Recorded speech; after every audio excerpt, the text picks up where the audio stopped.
3 dispositifs de chronométrage aujourd'hui ici au boulot pour s'affûter cet hiver. Blaise, tu vas pouvoir faire des chronos, t'auras pas, après cette journée, tu n'auras pas le choix. On est venu chercher le soleil, on sait que là on rentre dans une période hivernale où les pilotes vont se préparer de manière plus ou moins intensive. Là aujourd'hui on va tester 3 systèmes de chronométrage. Peux-tu nous les présenter rapidement avant de passer à l'essai concret? Ouais, on a 3 systèmes de chronométrage et on les a sélectionnés dans le sens où c'est 3 systèmes qui ont des avantages et des inconvénients différents qu'on va voir au fur et à mesure de la vidéo. Et dans ces 3 systèmes, on a le premier, c'est le Masterize, c'est un système, un boîtier relié par GPS avec une appli. Second système, MotorSuite, plutôt relié au boîtier de la moto, au CDI de la moto, qu'on ne démonte pas et qui reste sur la moto. Et le troisième, Freelap, où on a un système qui vient se mettre en bord de piste, où on a les chronos qui apparaissent sur le téléphone. Donc 3 dispositifs différents, 3 technologies différentes, et on va voir pour qui ces dispositifs-là sont destinés. Allez, place au chrono maintenant, on se retrouve tout de suite sur la piste.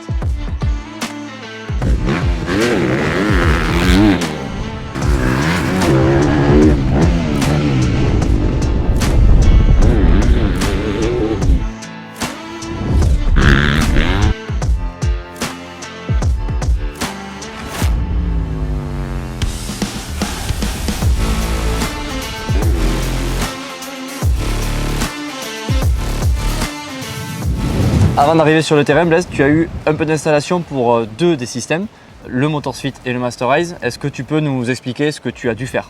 Sur le Masterize, en fait, c'est un boîtier que l'on recharge. Donc ce boîtier, on le met sur une prise USB ou au secteur, on le recharge tranquillement. Et ensuite, on vient l'installer sur le tube de fourche. Donc ça, c'est assez simple, assez facile, assez intuitif. On arrive à vite comprendre le système. Sur le MotorSuite, on doit le brancher à la moto. Donc il y a une cosse sur chaque moto qui est reliée au CDI. On vient brancher le MotorSuite à cette cosse. Ensuite, on vient tirer le câble et le fixer sur une partie de la moto. Moi, je l'ai fixé juste derrière le guidon, au niveau de la fourche. Et il y a un sens, et donc le bon sens vers le haut pour que ça capte bien. Au niveau de Freelap, ça s'est plutôt passé ici. Il y a juste eu à installer la cellule. On avait plusieurs éléments. Est-ce que tu peux nous expliquer comment ça fonctionne? Alors Freelap, c'est différent. En fait, on a 3 technologies différentes. Masterize qui est par GPS. MotorSuite, c'est un système de carte SIM, donc qui envoie un signal.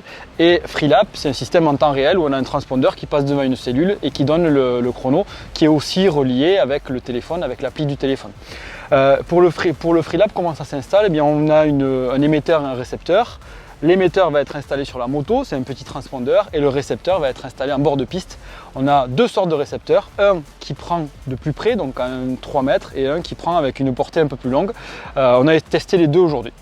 On a testé les deux, on t'avait aussi mis l'émetteur sur les lunettes. Exactement, l'émetteur est sur les lunettes pour pas qu'il y ait d'interférence. Donc comme ça, au moins, on est sûr d'avoir le bon temps qui est pris, et ça a bien fonctionné aujourd'hui. Une fois en piste, qu'est-ce qu'il faut faire?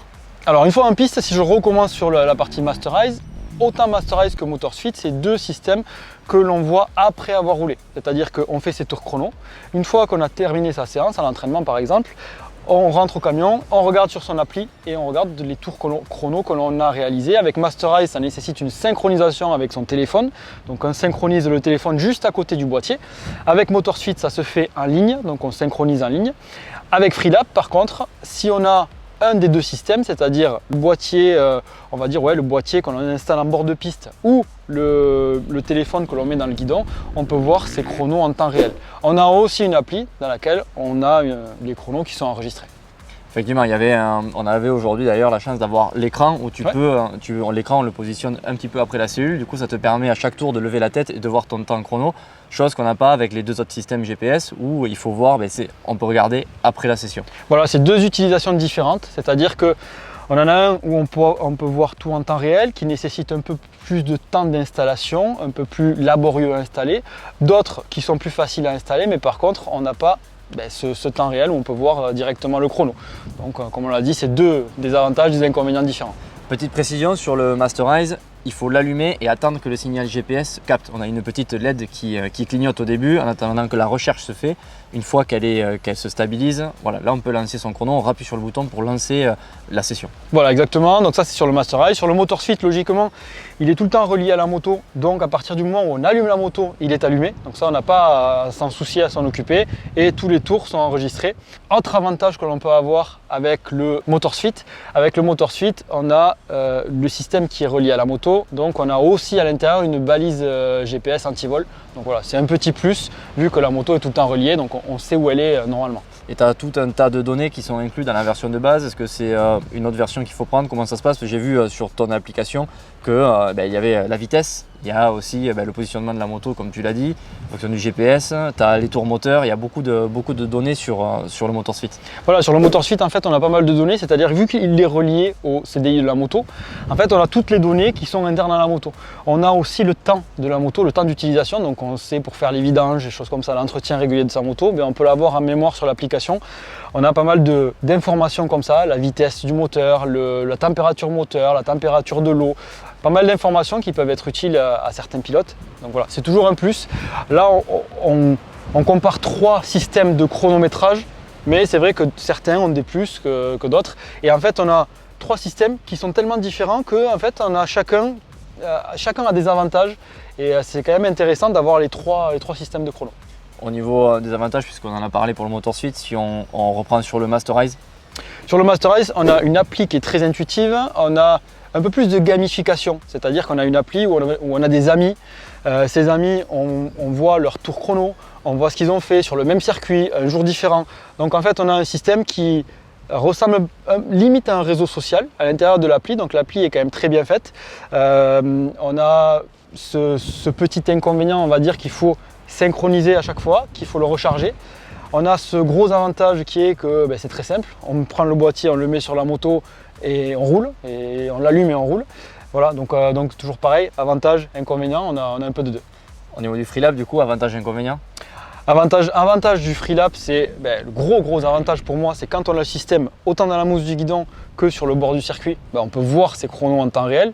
Pour un pilote, c'est très avantageux, ça peut être avantageux pour un pilote, pour un entraîneur. Inconvénient, mais c'est qu'on doit l'installer, c'est-à-dire qu'on doit venir en bord de piste, l'installer. Donc une fois que c'est installé, c'est bon, on peut tourner toute l'après-midi, mais il faut l'installer. Je pense notamment aux entraînements où il y a 80-100 pilotes, comme par chez nous, ça arrive assez régulièrement. Voilà. On ne peut pas avoir que des avantages, et là on a un avantage et un inconvénient. On a testé 2 boîtiers, il y en avait un qui avait une portée de 3 mètres, un autre d'une portée de 6 mètres. Aujourd'hui on a utilisé les deux ont fonctionné, voilà, parce que la configuration de la piste faisait que tu pouvais passer assez proche. Est-ce que tu penses que ça peut être un inconvénient parfois sur certaines pistes ou pas?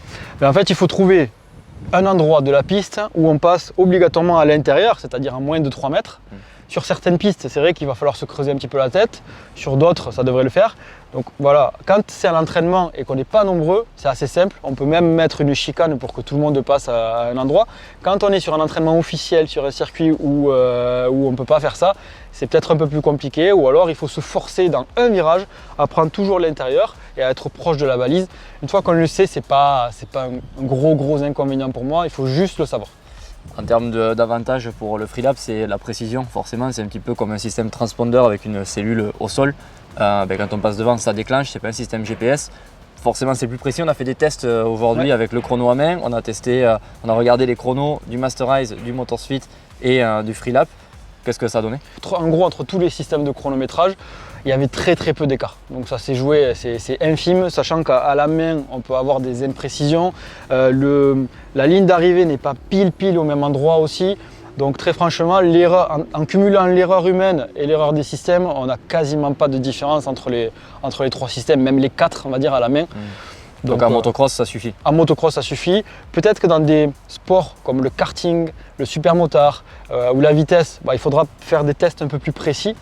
Mais en tout cas, en motocross, ça suffit largement. On t'a parlé de motocross et de plein d'autres disciplines. Moi, ce qui m'intéresse, c'est l'enduro, où souvent, en fait, on a un point de départ et à côté, un point d'arrivée, ou parfois, c'est une ligne. Donc, on a un point de départ et beaucoup plus loin, plusieurs kilomètres plus loin, on a la ligne d'arrivée. Moi, j'ai testé le Masterize, personnellement, en enduro.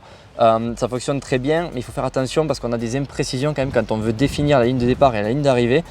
Pour moi, c'est un petit inconvénient parce que quand elles sont très proches, de temps en temps, le GPS ne sait pas si on vient de passer la ligne de départ ou la ligne d'arrivée. Donc, il peut y avoir des erreurs là-dessus. Donc, à l'entraînement, l'idéal, c'est de générer ces 2 points vraiment espacés pour pouvoir travailler les chronos. Maintenant, je te laisse faire le point sur les 2 autres que tu as essayé aujourd'hui. Sur le MotorSuite, en fait, il faudra écrire pour demander à placer manuellement que les personnes qui sont derrière l'application placent, eux, les points de départ et d'arrivée. Ils peuvent le faire très rapidement. Donc ça peut se faire. Sur le Freelap, par contre, ça nécessitera, si on veut un point de départ et un point d'arrivée, deux balises différentes. Donc il en faudra une pour le départ, une autre pour l'arrivée. Si on ne fait pas un circuit, on repasse sur la même. Donc voilà, ça nécessitera un investissement supplémentaire pour le Freelap. Pour le Masterize, tu l'as dit, quelques petites imprécisions. Et pour le MotorSuite, il faut écrire pour demander à placer le départ et l'arrivée.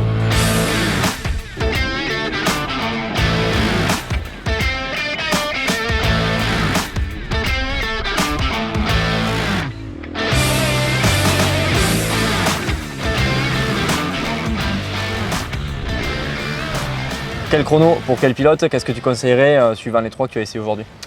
Allez, si je commence par le Freelap, je le conseillerais déjà à des personnes, des entraîneurs, des personnes qui veulent avoir le chrono en temps réel, qui ont le temps de le positionner, qui ont pas mal de pilotes d'ailleurs, parce qu'on peut avoir un petit transpondeur par pilote, donc ça c'est assez avantageux.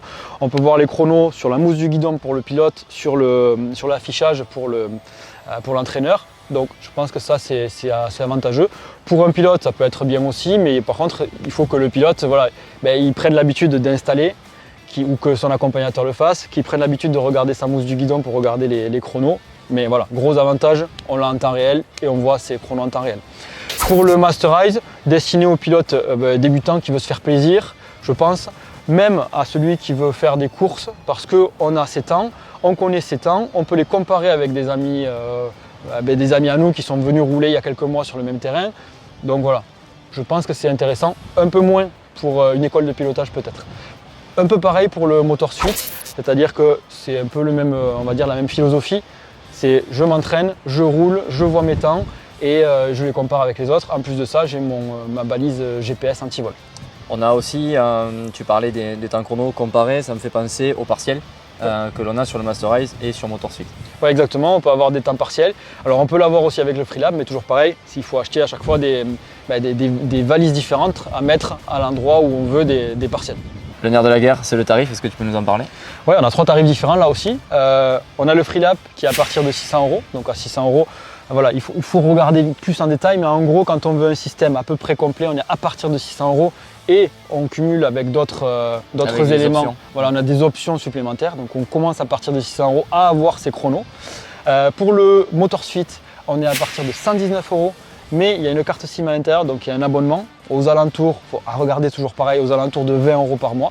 Et pour le Masterize, on est à partir de 150 €, entre 150 et 200 et quelques euros de mémoire, suivant le système que l'on veut. Donc voilà, on part de 150 à 600 € d'entrée de gamme, avec des technologies qui sont différentes, avec des utilisations qui sont différentes. Pour conclure sur cette vidéo, avis général, peut-être ton avis aussi sur cette journée d'entraînement chronométrée. Mon avis, c'est qu'on a 3 systèmes de chrono qui sont pour moi intéressants, dans le sens où ils vont s'adapter à des profils différents, à des personnes différentes. Et je pense qu'il n'y en a pas un qui est meilleur que l'autre. On a juste un qui va faire des choses que l'autre ne fait pas. Et donc c'est bien d'avoir 3 systèmes comme ça qui s'adressent à des profils différents. Merci Blaise pour cet essai. De ton côté, n'hésite pas à nous dire ce que tu utilises et ce que tu comptes utiliser à l'entraînement pour te chronométrer, que ce soit le système GPS, transpondeur, le système à main avec tes accompagnateurs. Et de mon côté, je te retrouve très bientôt pour une prochaine vidéo sur Amix Réflexion.